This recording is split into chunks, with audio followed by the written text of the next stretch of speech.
자, 안녕하십니까. 화공기사 필답형 OT 시간을 갖도록 하겠습니다. 자, 여러분들 화공기사의 이제 실기를 보시기 위해서는 필기를 반드시 합격하셔야 되죠. 먼저 필기 합격을 축하드립니다. 자, 우리 이제 화공기사의 주관식인 필답형은 몇 가지 여러분들이 우리 필기랑 차이점이 있습니다. 그래서 시험 시간은 1시간 반을 봐요. 1시간 반. 1시간 반이면 정확히는 60분에다가 30분을 더해서 90분이잖아요. 그렇죠? 그래서 90분 동안을 시험을 보는데, 자, 문제가 몇 문제 정도가 출제되냐면 한 13문항이 출제됩니다. 13문제. 자, 그러면 90분에 13문제 정도가 출제되니까, 자, 문제를 기본적으로 푸는 시간이 여러분들 상당히 조금 촉박하다는 걸 알았어요. 촉박하다는 걸. 그래서 한 문제 푸는데 기본적으로 5분에서 한 6분 정도, 5분에서 한 6분 정도를 생각하시면서 문제를 접근하는 게 좋을 것 같아요. 그래서 이 시험 중에서는 일부는 계산 문제가 아마 대부분일 것이고, 나머지 중에서 일부는 설명하는 문제가 있을 텐데, 계산 문제 같은 경우는 여러분들이 한번 풀 때 아주 차근차근 꼼꼼하게 풀지 않으면 이 문제를 다시 풀기 위해서 어떻게 돼요? 다시 이제 처음부터 다시 계산하잖아요. 근데 사람이 당황하게 되면은 계산 문제에서 계속 돌고 도는 악순환에 빠질 수 있어요. 무슨 말이냐면 한 문제의 시간 너무 많이 잡아먹을 수 있다는 겁니다. 그래서 오히려 시간을 잘 분배해서 하나하나 꼼꼼하게 풀어야지 서둘러서 풀다가 실수했으면 이 문제 때문에 시간적인 손실을 많이 볼 수도 있다. 그래서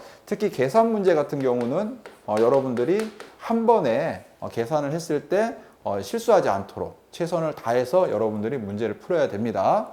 자, 그래서 1시간 반 정도가 여러분들 13문항 정도를 푸는 시간인데 시간적으로는 굉장히 타이트하다. 13문제. 그래서 13문제당 90분이니까 여러분 시간을 잘 활용해 가지고 가야 되고, 이 필답형은 여러분들 요 작업형이 또 있어요. 근데 작업형을 실제로 시험 보는 그 날짜랑 필답형을 시험 보는 날짜가 다릅니다. 자, 필답형 시험 보고 작업형 시험 보는 게 아니고, 필답형을 시험을 본 이후에 여러분들이 또 날짜를 선택해서 작업형을 봐야 되는데, 이거 2차에 필답형과 작업형 선택할 때 이 작업형은 작업할 수 있는 장소를 선택해야 돼요. 근데 이제 우리나라에서 이 시험을 보는 학생들이 많기 때문에, 이 시험 보는 이제 여러 그 수험생들이 많기 때문에 실제로 아주 빠르게 선택을 하지 않으면, 즉 여러분들이 그 인터넷 들어가가지고 선택하잖아요. 거기서 아주 빨리 선택을 하지 않으면 본인이 볼 수 있는 장소, 가까운 장소에서 작업형 시험을 볼 수 있는 기회를 놓치기도 하고요. 또 한편으로는 이제 아예 작업형을 시험 볼 수 있는 장소가 없어질 수도 있어요. 그러니까 아마 여러분들이 합격자 발표하고 2차 시험 접수할 때 아주 막바로 가서 바로 클릭하면서 들어가야지만 작업형 시험 장소를 또 제대로 선택할 수 있다. 그래서 필답형이랑 작업형을 선택할 때는 상당히 빠르게 인터넷 접속을 통해서 여러분들 접수 시간에 바로 접수 시간 딱 시작되면 그 순간에 바로 여러분들이 선택을 해야 된다라는 겁니다. 자, 굉장히 중요해요. 공부 다 해놓고 나중에 선택할 그 이제 시험 볼 장소가 없어서 시험을 못 보는 경우도 제가 종종 봤습니다. 그리고 필답형 점수는 55점이고요. 작업형 점수는 45점인데 여러분 이 둘 중에서 점수를 뭐가 맞기가 더 쉬울까요? 자, 일반적으로 필답만 있는 시험들이 있어요. 필답만 있는 시험. 그래서 필답만 있는 시험들은 자, 이 점수가 60점 이상 돼야 되는데 이렇게 필답과 작업형이 있는 건 요 합쳐서 60점 이상이면 됩니다. 합쳐서 60점 이상인데 보통 작업형과 필답형이 있을 때 우리가 취하는 방법 중에 하나는 작업형 점수는 가능한 한 만점에 가깝게, 작업형은 만점에 가깝게 여러분들이 준비를 하시는 게 이 필답형 점수라든지 작업형을 합쳤을 때 60점 이상 맞는, 자, 그런 어떤 전략으로 택해서 가는 게 좋습니다. 이 작업형 점수가 기본적으로 45점이잖아요. 그럼 여러분들 실제로 시험 보면은 태도 점수가 한 5점 정도 되고 나머지 40점인데, 자, 여러분들이 이제 태도 점수 같은 경우는 굉장히 이제 감독자의 어떤 눈에 특별하게 문제가 없게끔 잘 실험을 하면은 거의 만점을 받을 수 있고, 그 다음에 나머지 40점도 최대한 실험을 반복해서 머릿속으로 연상을 한다든지 여러 가지 방법을 통해서 만점에 가까운 점수를 획득하면 상당히 수월하게 합격을 할 수 있습니다. 자, 자, 그래서 작업형 점수는 가능한 한 높게 맞는 게 좋다. 근데 보통 작업형은 둘 중에 하나예요. 실험을 보통 할 때 잘 되거나 안 되거나지 중간은 없어요. 그게 무슨 얘기냐면 작업형을 우리가 실제로 실험하면 잘 되는 경우는 거의 40점에서 45점, 안 되는 경우는 아예 점수 확 내려갑니다. 그러다 보니까 이 작업형 점수가 양극단을 달리는 경우들이 있는데 가능한 한 아주 잘 받으면 이 필답형을 갖다가 좀 수월하게 시험을 봐도 특별한 문제가 없는데 작업형을 많이 못 봤다. 그러면 필답형을 잘 봐도 사실은 여러 가지로 좀 합격하기에 어려운 부분들이 있습니다. 그래서 이 작업형이 들어가 있는 시험은 이 작업형 점수가 가능한 한 높게 나오게끔 여러분들이 최선을 좀 다해 주시고요.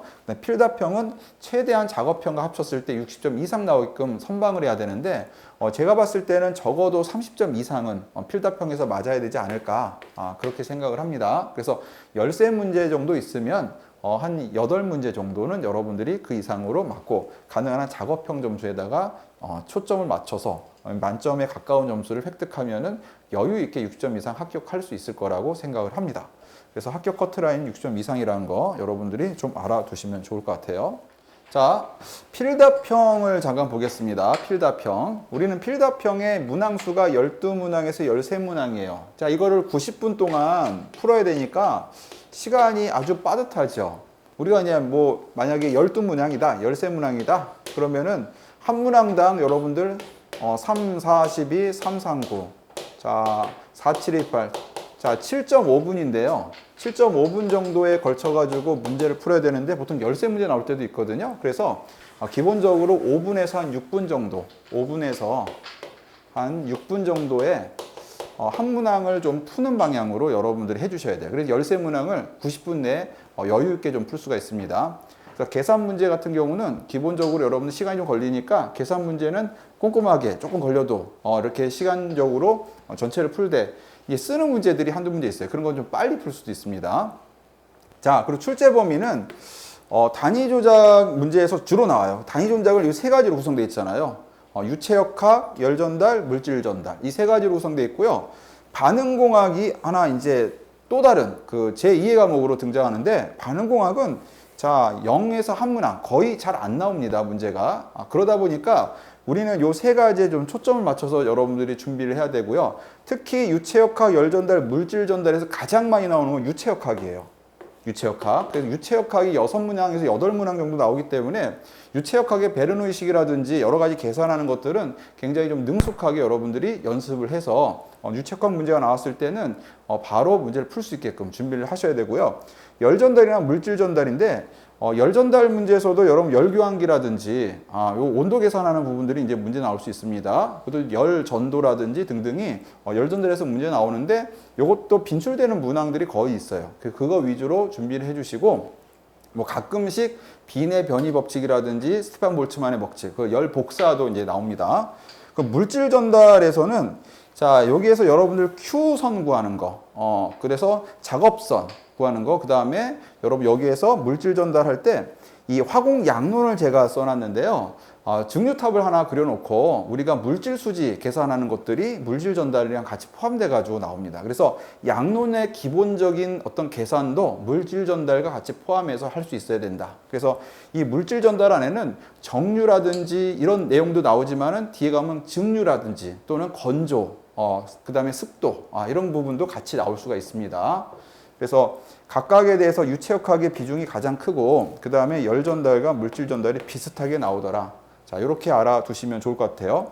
반응공학은 한두 문제 나오는데 거의 이제 반감기라든지 아니면은 특수한 형태의 계산을 좀 빨리 할 수 있는 그런 문제들을 위주로 좀 냅니다. 자, 그래서 이 출제 범위는 여러분 보시고요. 자, 제가 이제 어디서 주로 나오나 해서 몇 가지 문제들을 가지고 보면은 유체역학은 유체 종류, 그렇죠? 유체 종류랑 베르노의식은 가장 기본이죠, 유체역학에. 베르노의식 나왔을 때 여러분 또 해야 될 게 뭐예요? 그렇죠? 단위 전환 같은 거 잘 하셔야 되죠. 자, 그다음에 마찰 손실이라든지 아니면 밸브의 종류, 그다음에 펌프 계산하는 거. 펌프 계산하는 거, 비스코시티라고 한 점도, 뭐 동점도라든지 점도 같은 것도 여러분들이 유체역학을 하면서 봐야 되는 부분들이에요. 그래서 이런 것들은 문제를 좀 풀면서 전체 내용을 종합적으로 이해를 하고요. 기본적으로 자, 우리 이제 그 필기 시험 봤을 때 여러분들이 화공 양론, 그러니까 단위 조작이 묶여서 나오는 거 볼 수 있었을 겁니다. 그래서 필기에서는 단위 조작과 화공 양론이 사실은 20문제 안에서 나오기 때문에 어떻게 보면 좀 소홀히 할 수가 있어요. 근데 이제 우리가 필답형에서는 그게 메인이기 때문에 사실은 필기 때 좀 제대로 공부를 한 이제 수험생 여러분들은 오히려 필답 때는 내용 공부하기가 훨씬 더 수월한 걸로 여러분 보시면 됩니다. 열 전달은 자, 열 전도, 그 다음에 열 교환기죠. 그래서 열 교환기랑 열 복사 등이 이제 주로 문제로 나옵니다. 그래서 열 교환기 여러분들 그려놓고 온도 계산한다든지 등등이 사실은 문제로 나오고요. 물질 전달에는 정류량 조작선, 자, 이런 것들이 이제 나오는데요. 특히 양론에 물질 수지랑 같이 묶어가지고 봐서 여기 이제 화공 양론으로 봐도 되고 아니면 물질 전달로 봐도 되는 그런 영역들이 같이 섞여 있어요. 그래서 여러분들이 양론도 기본적으로 물질 수지에 대한 기본 개념이 잘 잡혀 있으시면 어렵지 않게 문제를 풀 수가 있습니다. 그래서 건조, 습도, 추출 이런 것들이 사실은 양론이랑도 같이 엮여서 문제로 나올 수 있다. 이렇게 해석을 하시면 되고요. 반응 속도는 이제 반감기 같은 거. 반감기가 뭔지 아시죠? 자, 이 반으로 줄어드는데 걸리는 시간. 보통 1차 반응이라고 하는데 그게 일정한 걸 우리는 반감기라고 합니다. 그래서 반감기 등이 이제 문제로 나오는데 반응 속도 해가지고 자, 요거는 이제 제가 반응 속도라고 썼지만은 반응공학이죠. 정확히만. 예. 그래서 이 반응공학에서는 이 이제 내용 자체가 많이 안 나와요. 그래서 이제 여러분들이 주로 유체역학, 열전달, 물질 전달을 기본적으로 공부하시고, 자, 이 반응공학은 특히 이제 반응 속도 부분만 좀 떼가지고 여러분들 공부를 하시고 좀 보시면 아마 이 안에서 거의 다 나올 거라고 생각을 합니다. 그래서 내용을 가지고 앞으로 이제 요 필답형을 진행할 거는 기본적으로 한 10년치 문제를 제가 이 유체역학, 열전달, 물질 전달에 대한 이 카테고리별로 좀 나눠가지고 해당하는 문항들을 가지고 직접 설명을 드릴 거예요. 그러면 여러분들이 그 내용을 가지고 기출된 문항을 공부를 하시되 이거는 답을 달달달 외우는 게 중요한 게 아니고 요 계산하는 방식에 대한 이해를 바탕으로 접근을 하셔야 돼요. 그래서 문제를 똑같이 나왔다. 그럼 똑같이 나왔으면 거기에 대한 답도 똑같다. 이렇게 접근하시면 절대로 안 되고요. 해당하는 문제에 대한 방식, 계산하는 어떤 그 방식에 대해서 여러분들이 그걸 이해를 바탕으로 접근하시면 거기에 대한 수식이라든지 거기에 대한 어떤 값 있잖아요. 들어가는 어떤 수식 값이라든지 이런 건 다르게 나올 수 있습니다. 그래서 그런 부분들이 혹시나 좀 응용돼서 다르게 나와도 자, 전체적인 풀이 과정은 비슷하니까 거기에 맞춰가지고 푸는 연습을 좀 해두시면은 아마 유체역학이나 열전달이나 물질 전달도 그렇게 큰 문제 없이 여러분들이 잘 접근하실 수 있을 거고요. 그리고 실질적으로 화공이라고 하면은 자, 요 세 가지 단위 조작이 사실은 메인이에요. 메인 화공에서. 그래서 여러분이 화공 기사를 만약에 따고 실질적으로 현장에 간다고 할지라도 사실 이 단위 조작에 대한 내용들이 아마 대부분일 거고요. 우리가 화공 기사 필기에서 했던 뭐 여러 가지 이제 과목들은 사실은 이제 어떻게 보면 배경 지식으로 사용되는 과목이고 실제 현장에서 사용하는 과목들은 그 단위 조작과 관련되어 있는 과목들일 가능성이 높기 때문에 여러분들이 나중에 화공 기사를 따고도 내가 그 분야에서 좀 제대로 엔지니어로서 일을 하고 싶다라는 분들은 자, 여기에 대해서 조금 더 관심을 갖고 집중을 해주시면은 화공기사 취득하는 데도 도움이 될 거고 향후 여러분들이 현장에서 공부하고 현장에서 아마 일하시는 데도 많은 도움이 될 거라고 생각을 합니다. 그래서 자, 제가 이제 필답형에 대한 OT를 말씀을 드렸는데 자, 필답형을 보시기 위해서 필기를 합격하신 거 다시 한번 축하드리고 자, 필답형도 무난히 합격하셔서 화공기사를 취득하고 자, 화공 분야에 대한 엔지니어로서 여러분들이 어떤 멋진 역할을 할 수 있는 자, 그런 어떤 자격증을 취득하기를 제가 같이 처음부터 끝까지 같이 하도록 하겠습니다. 자, 감사합니다.